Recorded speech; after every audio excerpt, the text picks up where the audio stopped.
ഉൽപ്പത്തിയുടെ പുസ്തകത്തിൽ നിന്നുള്ള വായന. അധ്യായം 19. സോതോമിൻ്റെ പാപം. വൈകുന്നേരമായപ്പോൾ ആ 2 ദൂതന്മാർ സോതോമിൽ ചെന്നു. ലോത്ത് നഗരവാതിൽക്കൽ ഇരിക്കുകയായിരുന്നു. അവരെ കണ്ടപ്പോൾ ലോത്ത് അവരെ എതിരേൽക്കുവാനായി എഴുന്നേറ്റ് ചെന്ന് നിലം പറ്റെ താണു വണങ്ങി. അവൻ പറഞ്ഞു, യജമാനന്മാരെ, ദാസൻ്റെ വീട്ടിലേക്ക് വന്നാലും കാൽ കഴുകി രാത്രി ഇവിടെ തങ്ങുക, രാവിലെ എഴുന്നേറ്റ് യാത്ര തുടരാം. അവർ മറുപടി പറഞ്ഞു, വേണ്ട, രാത്രി ഞങ്ങൾ തെരുവിൽ കഴിച്ചുകൊള്ളാം. അവൻ വളരെ നിർബന്ധിച്ചപ്പോൾ അവർ അവൻ്റെ വീട്ടിലേക്ക് പോയി. അവൻ അവർക്കൊരു വിരുന്നൊരുക്കി, പുളിപ്പില്ലാത്ത അപ്പവും ഉണ്ടാക്കി. അവർ അത് ഭക്ഷിച്ചു. അവർ കിടക്കും മുമ്പേ സോദോം നഗരത്തിലെ എല്ലാ ഭാഗത്തു നിന്നും യുവാക്കന്മാർ മുതൽ വൃദ്ധന്മാർ വരെയുള്ള എല്ലാവരും വന്ന് വീട് വളഞ്ഞു. അവർ ലോത്തിനെ വിളിച്ചു പറഞ്ഞു, രാത്രി നിന്റെ അടുക്കൽ വന്നവരുടെ ഞങ്ങൾക്ക് അവരുമായി സുഖഭോഗങ്ങളിൽ ഏർപ്പെടേണ്ടതിന് അവരെ പുറത്തു കൊണ്ടുവരിക. ലോത്ത് പുറത്തിറങ്ങി കതകടച്ചിട്ട് അവരുടെ അടുത്തേക്ക് ചെന്നു. അവൻ പറഞ്ഞു, സഹോദരരെ, ഇത്തരം മ്ലേച്ഛത കാട്ടരുതെന്ന് ഞാൻ നിങ്ങളോട് യാചിക്കുന്നു. പുരുഷ സ്പർശമേൽക്കാത്ത 2 പെൺമക്കൾ എനിക്കുണ്ട്. അവരെ നിങ്ങൾക്ക് വിട്ടുതരാം. ഇഷ്ടം പോലെ അവരോട് ചെയ്തു കൊള്ളുക. പക്ഷേ ഈ പുരുഷന്മാരെ മാത്രം ഒന്നും ചെയ്യരുത്. എന്തെന്നാൽ അവർ എൻ്റെ അതിഥികളാണ്. മാറി നിൽക്കൂ, അവർ അട്ടഹസിച്ചു. പരദേശിയായി വന്നവൻ ന്യായം വിധിക്കുവാൻ ഒരുങ്ങുന്നു. അവരോടെന്നതിനേക്കാൾ മോശമായി നിന്നോടും ഞങ്ങൾ പെരുമാറും. അവർ ലോത്തിനെ ശക്തിയായി തള്ളിമാറ്റി വാതിൽ തല്ലിപ്പൊളിക്കുവാൻ ചെന്നു. പക്ഷേ ലോത്തിൻ്റെ അതിഥികൾ കൈനീട്ടി അവനെ വലിച്ച് വീടിനുള്ളിലാക്കിയിട്ട് വാതിലടച്ചു. വാതിൽക്കലുണ്ടായിരുന്ന എല്ലാവരെയും അവർ അന്ധരാക്കി. അവർ വാതിൽ തപ്പിത്തടഞ്ഞു വലഞ്ഞു. ലോത്ത് സോദോം വിടുന്നു. ആ 2 പേർ ലോത്തിനോട് പറഞ്ഞു, ഇവരെ കൂടാതെ നിനക്ക് ആരെങ്കിലും ഇവിടെയുണ്ടോ? പുത്രന്മാരോ പുത്രികളോ മരുമക്കളോ മറ്റാരെങ്കിലുമോ? നഗരത്തിലുണ്ടെങ്കിൽ എല്ലാവരെയും ഉടൻ പുറത്തു കടത്തിക്കൊള്ളുക. ഈ സ്ഥലം ഞങ്ങൾ നശിപ്പിക്കുവാൻ പോവുകയാണ്. ഇവിടുത്തെ ജനങ്ങൾക്കെതിരെ രൂക്ഷമായ നിലവിളി കർത്താവിൻ്റെ മുമ്പിലെത്തിയിരിക്കുന്നു. ഇവിടം നശിപ്പിക്കുവാൻ കർത്താവ് ഞങ്ങളെ അയച്ചിരിക്കുകയാണ്. ഉടനെ ലോത്ത് തൻ്റെ പുത്രിമാരെ വിവാഹം ചെയ്യാനിരുന്നവരുടെ അടുത്തേക്ക് ചെന്ന് പറഞ്ഞു, എഴുന്നേറ്റ് ഉടനെ സ്ഥലം വിട്ടു പോവുക. കർത്താവ് ഈ നഗരം നശിപ്പിക്കുവാൻ പോവുകയാണ്. എന്നാൽ അവൻ തമാശ പറയുകയാണ് എന്നത്രേ അവർക്ക് തോന്നിയത്.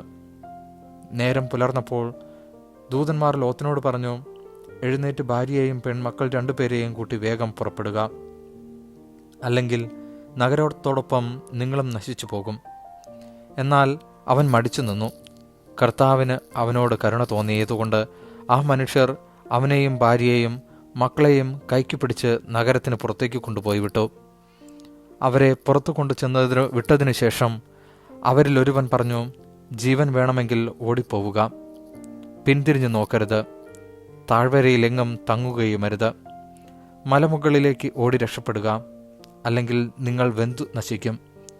ലോത്ത് പറഞ്ഞു, യജമാനനെ അങ്ങനെ പറയരുതേ. ഞാൻ അങ്ങയുടെ പ്രീതിക്ക് പാത്രമായല്ലോ. എൻ്റെ ജീവൻ രക്ഷിക്കുന്നതിൽ അവിടുന്ന് വലിയ കാരുണ്യമാണ് കാണിച്ചിരിക്കുന്നത്. എന്നാൽ മലയിൽ ഓടിക്കയറി രക്ഷപ്പെടുവാൻ എനിക്ക് വയ്യ. അപകടം എന്നെ പിടികൂടി ഞാൻ മരിച്ചേക്കുമെന്ന് ഭയപ്പെടുന്നു. ഇതാ, ആ കാണുന്ന പട്ടണം ഓടി രക്ഷപ്പെടാനാവുന്നത്ര അടുത്താണ്, ചെറുതുമാണ്. ഞാൻ അങ്ങോട്ട് ഓടി രക്ഷപ്പെട്ടുകൊള്ളട്ടെ. അത് ചെറുതാണല്ലോ, അങ്ങനെ എനിക്ക് ജീവൻ രക്ഷിക്കാം. അവൻ പറഞ്ഞു, ശരി, അക്കാര്യവും ഞാൻ സ്വീകരിച്ചിരിക്കുന്നു. നീ പറഞ്ഞ പട്ടണത്തെ ഞാൻ നശിപ്പിക്കുകയില്ല. വേഗമാകട്ടെ, അങ്ങോട്ട് ഓടി രക്ഷപ്പെടുക. നീ അവിടെ എത്തും വരെ എനിക്കൊന്നും ചെയ്യാനാവുകയില്ല. ആ പട്ടണത്തിന് സോവാർ എന്ന പേരുണ്ടായി. സോദോം ഗൊമോറ നശിക്കുന്നു. ലോത്ത് സോവാറിലെത്തിയപ്പോൾ സൂര്യൻ ഉദിച്ചു കഴിഞ്ഞിരുന്നു. കർത്താവ് ആകാശത്തിൽ നിന്ന് സോദോമിലും ഗൊമോറായിലും അഗ്നിയും ഗന്ധകവും വർഷിച്ചു. ആ പട്ടണങ്ങളെയും താഴ്വരകളെയും അവയിലെ നിവാസികളെയും സസ്യലതാദികളെയും അവിടുന്ന് നാമാവശേഷമാക്കി.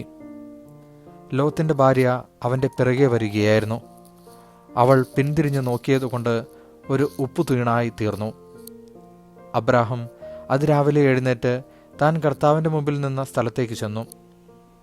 അവൻ സോതോമിനും ഗൊമോറായ്ക്കും താഴ്വര പ്രദേശങ്ങൾക്കും നേരെ നോക്കി. തീച്ചൂളയിൽ നിന്നെന്ന പോലെ ആ പ്രദേശത്ത് നിന്നെല്ലാം പുക പൊങ്ങുന്നത് കണ്ടു. താഴ്വരകളിലെ നഗരങ്ങൾ നശിപ്പിച്ചപ്പോൾ ദൈവം അബ്രാഹത്തെ ഓർത്തു. ലോത്ത് പാർത്തിരുന്ന ഈ നഗരങ്ങളെ നശിപ്പിച്ചപ്പോൾ അവിടുന്ന് ലോത്തിനെ നാശത്തിൽ നിന്നും രക്ഷിച്ചു. മൊവാബ്യർ, അമോന്യർ. സോവാറിൽ പാർക്കാൻ ലോത്തിന് ഭയമായിരുന്നു. അതുകൊണ്ട് അവൻ തൻ്റെ 2 പെൺമക്കളോടുകൂടെ അവിടെ നിന്ന് പുറത്തു കടന്ന് മലയിൽ ഒരു ഗുഹയ്ക്കുള്ളിൽ പാർത്തു. മൂത്തവൾ ഇളയവളോട് പറഞ്ഞു, നമുക്ക് പിതാവിന് പ്രായമായി. ലോക നടപ്പനുസരിച്ച് നമ്മോട് സംഗമിക്കുവാൻ ഭൂമിയിൽ വേറൊരു പുരുഷനുമില്ല. അപ്പനെ വീഞ്ഞു കുടിപ്പിച്ച് നമുക്ക് അവനോടൊന്നിച്ച് ശയിക്കാം. അങ്ങനെ അപ്പൻ്റെ സന്താന പരമ്പര നിലനിർത്താം. അന്ന് രാത്രി പിതാവിനെ അവർ വീഞ്ഞു കുടിപ്പിച്ചു. മൂത്തവൾ പിതാവിൻ്റെ കൂടെ ശയിച്ചു. അവൾ വന്നു കിടന്നതോ എഴുന്നേറ്റ് പോയതോ അവൻ അറിഞ്ഞില്ല. പിറ്റേന്ന് മൂത്തവൾ ഇളയവളോട് പറഞ്ഞു, ഇന്നലെ ഞാൻ അപ്പനോടൊന്നിച്ചു ശയിച്ചു. ഇന്നും നമുക്കവനെ വീഞ്ഞു കുടിപ്പിക്കാം. ഇന്ന് നീ പോയി അവനോട് കൂടെ ശയിക്കുക.